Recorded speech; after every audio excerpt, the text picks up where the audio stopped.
আলহামদুলিল্লাহি ওয়া কাফা ওয়া সালামুন আলা ইবাদিহিল্লাযীনা ইসতাফা আম্মা বা'দ।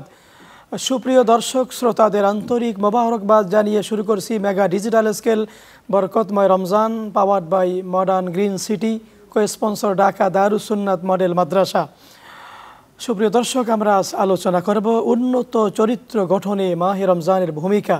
এ বিষয়ে আলোচনা করার জন্য আমার সাথে রয়েছেন দেশ বরেণ্য ইসলামী চিন্তাবিদ, লেখক ও গবেষক, মিডিয়া ব্যক্তিত্ব, শ্যামলী শাহী জামে মসজিদের সম্মানিত খতিব মহতারাম হজরতুল আল্লাম ডক্টর মাওলানা মোর্শেদ আলম সালেহী। আসসালামু আলাইকুম রহমতুল্লাহ বরকাত। ওয়ালাইকুম আসসালাম রহমতুল্লাহ বরকাত। আপনি কেমন আছেন? আলহামদুলিল্লাহ, আল্লাহ পাক ভালো রেখেছেন, নিচে আপনিও ভালো আছেন? আল্লাহ রহমতে ভালো আছি।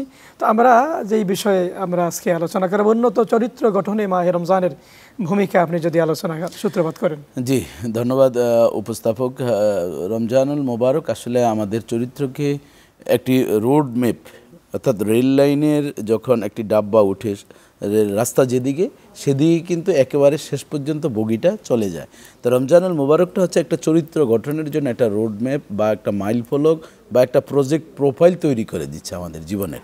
আল্লাহ তাআলা পবিত্র কোরআনুল কারীমে ইরশাদ করেন, অকুল লিন্নাসি হুসনা, যে তোমরা মানুষের সাথে সুন্দর আচরণ করো। এখন কেমন যেন আমরা মানুষের সাথে সুন্দর আচরণ করার ক্ষেত্রে বা নৈতিকতা আমাদের সুন্দর করার ক্ষেত্রে একটা দাম্ভিকতা, অহংকারিতা দেখা যায়। এই জন্য কিন্তু এই নৈতিকতাকে বা উন্নত চরিত্রকে আরও সুন্দর ঢেলে সাজানোর জন্য চরিত্রটাকে দুটি ভাগে ভাগ করা হয়েছে। একটা হচ্ছে আখলাকে হামিদা, আরেকটা হচ্ছে আখলাকে দামিমা। হামিদাটা হচ্ছে প্রশংসনীয়, যেমন ধৈর্য, অসাধারণ ধৈর্য। যেমন কিছুদিন আগে একজন আমার সাথে কথা বলতে বলতে বলছে, আমি বললাম যে এরকম একটা ঘটনা ঘটলো, আপনি আছেন তো বেঁচে? আমার রক্ত পানির মতো বা বরফের চেয়ে আরও ঠান্ডা হয়েছে। আমি খুশি হলাম যে একটা বিশাল একটা কথা, যে বরফের চেয়ে আরও ঠান্ডা। তাহলে এখানে এই ওনার উক্তি থেকে আমি পেলাম যে আসলে প্রত্যেকটি মানুষ একটা হিমালয় পাহাড়ের মতন সবসময় দাঁড়িয়ে থাকতে হবে এবং ধৈর্য থাকতে হবে অসাধারণ। যে রেগে যায় সে কিন্তু হেরে যায়। এই জন্য গাড়ির পেছনে লেখা থাকে, দরকার ছিল গাড়ির সামনে থাকা, পেছনের জিনিস তো সবসময় এই ব্যাক বেঞ্চের সবসময় পেছনেই থাকে। এই জন্য যে রেগে গেলেন তো হেরে গেলেন। সত্যিই দেখবেন আমরা আপসেট যখন হয়ে যাই, পরবর্তীতে কিন্তু আমরা একজন আরেকজনকে দেখলে লজ্জাও পাই। এই জন্য আমাদের উচিত হচ্ছে, রাসূলুল্লাহ সাল্লাল্লাহু আলাইহি ওয়াসাল্লাম আরেকটি হাদিসে বলছেন যে আকমালুল মুমিনিনা ঈমানান হুলুকু হাসানান, যে ওই ব্যক্তির মুমিনের ঈমানটা পরিপূর্ণ হবে যার চরিত্রটা কি সুন্দর, মানে সে খুব ঈমানদার। অনেকে বলে চমৎকার, তার আলোচনা সেরকম, চেহারা অসাধারণ, লেবাস ড্রেস আপ মানে 100তে 100, হ্যাঁ কণ্ঠ মানে কোনো ঘাটতি নাই, কিন্তু তার মেজাজটা খুব বদমেজাজ। তাহলে এই যে এতক্ষণ পর্যন্ত যা বললো, লাস্টের রেজাল্ট কি? জিরো হয়ে যায়। এই জন্য আমার চরিত্রটা হবে পয়গম্বর আমাদের প্রিয় নবী মুহাম্মদুর রাসূলুল্লাহ সাল্লাল্লাহু আলাইহি ওয়াসাল্লাম। দেখুন রাসূলুল্লাহ সাল্লাল্লাহু আলাইহি ওয়াসাল্লামের উন্নত চরিত্রটা কেমন ছিল। মসজিদে নববী থেকে বের এলেন, হঠাৎ করে দেখলেন একটা দল আসতেছেন, দেখলেন তাকিয়ে দেখতেছেন যে একটা মাইয়েত বা একটা মরা ব্যক্তিকে নিয়ে যাচ্ছেন। রাসূলুল্লাহ সাল্লাল্লাহু আলাইহি ওয়াসাল্লাম দেখে তিনি থমকে দাঁড়িয়ে গেলেন। সাহাবায়ে কেরাম জিজ্ঞাসা বললেন, ইয়া রাসূলুল্লাহ, এটি তো ইহুদির লাশ, এ দেখি কি আবার থামতে হবে? আল্লাহ রাসূল বললেন যে তোমরা দেখছি ইহুদির লাশ, আমি দেখছি মানুষের লাশ। তাহলে দেখুন ওই ইহুদিরা যারা সাথে ছিল তারা অবাক হয়ে গেল যে মুহাম্মদের এত বদনাম শুনেছি, তিনি আমাদের এই মৃত লোকটাকে এত শ্রদ্ধা করলো, আর আমার সাথে যারা সাহাবী তারা এইভাবে বলল। তখন কিন্তু রাসূলুল্লাহ সাল্লাল্লাহু আলাইহি ওয়াসাল্লামের এই আচরণ দেখে অনেক ইহুদি কালেমা পড়ে মুসলমান হয়েছে। বুড়ি পালাচ্ছেন, যার ভয়ে পালাচ্ছেন তিনি গাঠুরি নিয়ে যেতে পারছেন না, রাসূলুল্লাহ সাল্লাল্লাহু আলাইহি ওয়াসাল্লামের সামনে হঠাৎ পড়ে গেলেন, ও বুড়ি কোথায় যাচ্ছ? আরে বলো না, আমাদের দেশে একটা মোহাম্মদ এক পাগল আসছে কোথায় থেকে, বাপদাদা ধর্ম ছেড়ে এখন নতুন ধর্ম কায়েম করতেছে, না মানলেই অত্যাচার করে, ওর ভয়ে ভাবছি যে দেশ ছাড়া হয়ে যায়, আর থাকবে তো বুড়িমা তুমি তো পারছো না, গাঠুরিটা আমার কাছে দাও। বলো না না, তুমি আবার যদি নিয়ে যাও, না তুমি একটু পর তুমি পেছনেই থাকো, আমি সামনে হাঁটছি। যাই হোক, অনেক কথার পরে গাঠুরিটা রাসূলুল্লাহ সাল্লাল্লাহু আলাইহি ওয়াসাল্লাম মাথায় নিলেন। কোথায় যাবে? ওই যে পাহাড়ের পাদদেশে, সেখানে আমি থাকবো, সেখানে আমার পাশে আত্মীয়র বাড়িতে আছে, ওখানে তুমি রেখে যাও। তো যখন শেষ পর্যন্ত পুষলো, রাসূলুল্লাহ সাল্লাল্লাহু আলাইহি ওয়াসাল্লামকে ওই মহিলা জিজ্ঞাসা করলেন, আরে এত রাস্তা আসলাম, এত কষ্ট করলেন, আপনার নাম তো আমি জানলাম, আপনি কে? নাম দিয়ে কী করবেন, আপনার কাজ তো না, একটু বলেন। আমি মোহাম্মদ ইবনে আবদুল্লাহ। কোন মোহাম্মদ ইবনে আবদুল্লাহ? যার ভয়ে আপনি পালাচ্ছিলেন সেই আপনার গাঠুরি টানছে। আল্লাহু আকবার। ওই মহিলা বৃদ্ধা বয়সে বললেন, না সত্যি, তাহলে আমার কাছে ভুল মেসেজ দিয়েছে, সত্যি যদি তুমি মোহাম্মদ হয়ে থাকো তুমি তাহলে খারাপ হতে পারো না, তোমার চরিত্র মহান, কাজেই তোমার পিছনে যেই মানুষগুলো ছুটছে আর তুমি যেই ধর্ম প্রচার করছো সেই ধর্মের দাবিদার আমাকেও তুমি অন্তর্ভুক্ত করে দাও, লা ইলাহা ইল্লাল্লাহু মুহাম্মাদুর রাসূলুল্লাহ সাল্লাল্লাহু আলাইহি ওয়াসাল্লাম। দেখুন চরিত্র বলতে এটি, আমাদের বিশাল টকশোর প্রয়োজন নেই। আল্লাহ রাসূল কোনোদিন কাউকে চরিত্রের ওয়াজ করেন না। আমরা তো এখন টকশো করছি, জুমার খুতবায় উন্নত চরিত্র আমরা, হ্যাঁ দেখুন আমরা আমাদের যারা প্রেসক্রিপশন লেখেন ডাক্তাররা, তারা বলে ধূমপান স্বাস্থ্যের জন্য ক্ষতিকর, তাদের বা হাতে কিন্তু আবার সিগারেটও থাকে। এই জন্যই কিন্তু আমাদের সরিষার ভিতরে ভূত থাকার কারণে এক সময় শুনতাম যে সরিষা দিয়ে নাকি ভূত ছাড়ায়, এখন আর সরিষা ওই তেল সয়ে ভূত খেয়ে ফেলে, কারণ কি এর ভিতরে কোনো দাগ নেই, এর ভিতরে বিভিন্ন ফরমালিন বা ক্ষতিকর দিক। জি, আপনি সুন্দর আলোচনা করেছেন। আমরা এরপরে আপনার কাছে আসবো যে উন্নত চরিত্র গঠনে মাহে রমজান কি ভূমিকা রাখতে পারে, শুনবো ইনশাআল্লাহ। আর সুপ্রিয় দর্শক, আপনারা দেখছেন মেগা ডিজিটাল স্কেল বরকতময় Ramzan, powered by modern green city, cosponsor Dhaka Darus Sunnat model মাদ্রাসা। সময় হয়েছে ছোট্ট বিরতির, ফিরবো একটু পরেই, সাথেই থাকুন।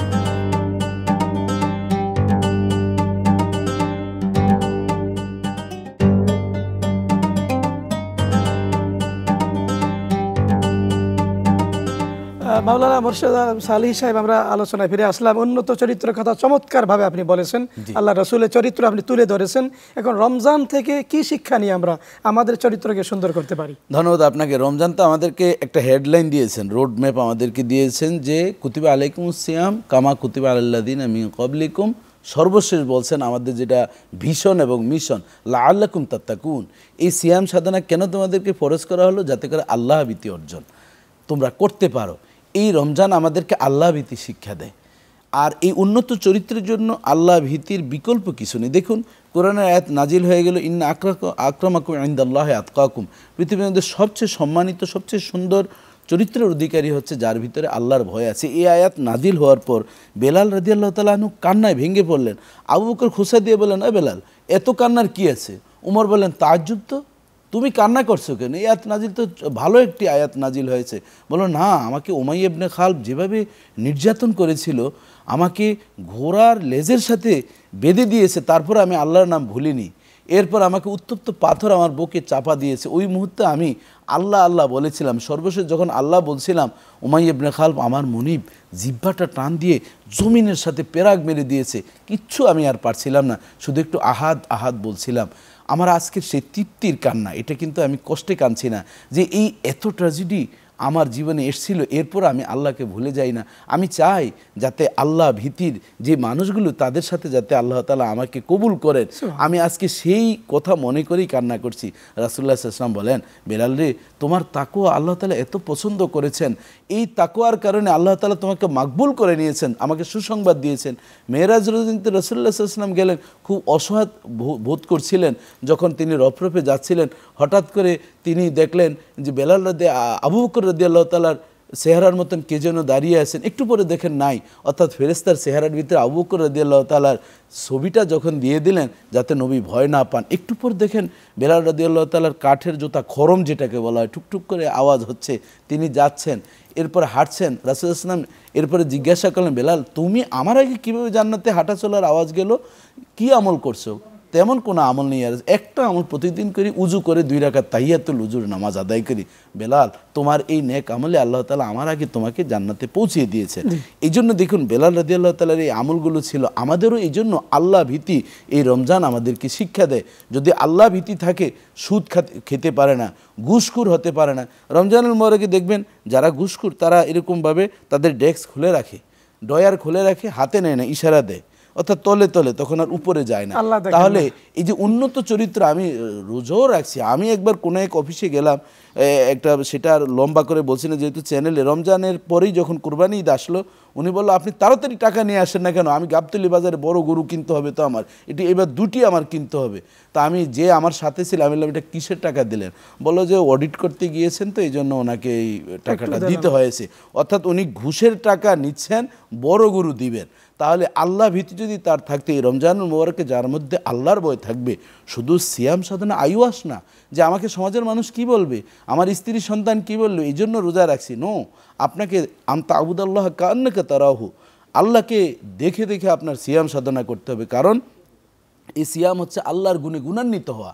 আল্লাহ খান না, এই জন্য আমাকেও সেভাবে অর্জন করতে হবে, না হয় যাতে আল্লাহ আমাকে দেখছেন আমি সিয়াম সাধনা করছি, সেই ভয় আমাদের থাকতে হবে। আরেকটি বিষয় হচ্ছে এই রমজানুল মুবারকে আমরা দেখবেন একজন ড্রাইভার কন্ট্রাক্টর একে মাথায় টুপি দিয়ে গাড়ি চালায়, সিগারেট খাচ্ছেন না।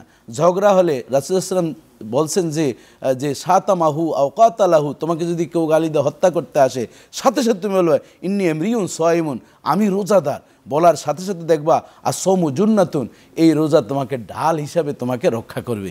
এই জন্য এই উন্নত চরিত্রের জন্য আল্লাহভীতি অর্জন করা এবং যথার্থ যদি সিয়াম সাধনা করতে পারি, অবশ্যই উন্নত চরিত্র আমাদের বাকি 11 মাসও চলবে ইনশাআল্লাহ। শুকরিয়া, জাযাকাল্লাহ ডক্টর মাওলানা মোর্শেদ আলম সালিহি, আপনি চমৎকার করে বলেছেন। কষ্ট করে আসার জন্য আপনাকে মোবারকবাদ। জি, আপনাকেও ধন্যবাদ জানাচ্ছি। সুপ্রিয় দর্শক, উন্নত চরিত্র গঠনে মাহে রমজানের ভূমিকা, এই বিষয়ে আমরা আলোচনা করলাম। আমরা অনেক কিছু বর্জন করব, আমাদের অঙ্গ প্রত্যঙ্গগুলোকে হেফাজত করব, বিশেষ করে চোখকে, জবানকে আমরা হেফাজত করব, মিথ্যা কথা আমরা পরিহার করব, গীবত, পরনিন্দা, চগলখুরি, এই সমস্ত আখলাকে রাজিলা বদ খাসলতগুলো আমরা যদি পরিবর্তন করতে পারি, শুধু চেহারা সুন্দর, আমার চুলটা সুন্দর, আমি দেখতে খুব সুন্দর, এই সুন্দর দেখলে যদি আল্লাহ জান্নাত দিতেন, তাহলে তো অনেক নায়ক নায়িকা, অনেক সুন্দরীরা জান্নাতে যেতে পারতো। তাইলে আল্লাহ রসুলের কালো সাহাবী বেলাল তো জান্নাত পেতেন না। অতএব আমাদেরকে আল্লাহর গুণে গুণান্বিত হতে হবে, আমাদেরকে উন্নত চরিত্রের অধিকারী হতে হবে ইনশাআল্লাহ। মেগা ডিজিটাল স্কেল বরকতময় রমজানের পরবর্তী পর্বে নতুন কোনো বিষয়, নতুন অতিথির সাথে দেখা হবে। সকলে ভালো থাকুন, সুস্থ থাকুন। আল্লাহ হাফেজ।